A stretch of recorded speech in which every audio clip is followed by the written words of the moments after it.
Hi all, how's it going? So this is an update on this 2015 Nissan Xtrail that I got salvage from the as a repairable write-off. I put that replacement guard on it, which I got in the same colour, which was like totally handy that I got it in the same colour. There's a little dent in it still, but I cleaned all the headlights up, polished them up. They come up really well. I didn't have to sand them, which was lucky, but I just had to weld them brackets back on. So.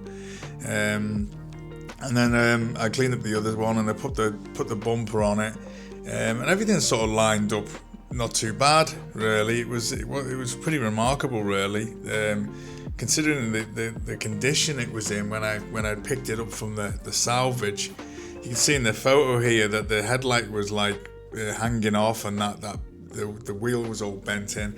I've still got the suspension and everything to put on, but I'm waiting for the shock absorber and the wheel bearing to come through.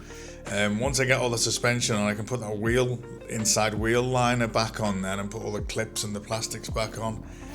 But it's not too bad at all, really. Like I said, that crack in the bumper is still there, but that I welded it from the inside, which keeps it together, but there's nothing really I can do with it apart from, filler it and sand it and spray it, and there's a massive cost. That'll pass as it is. So, but generally overall, the whole vehicle will pass the inspection now. Even the passenger front door has still got dents in it, but it lines up and everything. So there's no problem, and it opens and closes properly. So there's no problem with it at all. So yeah, but.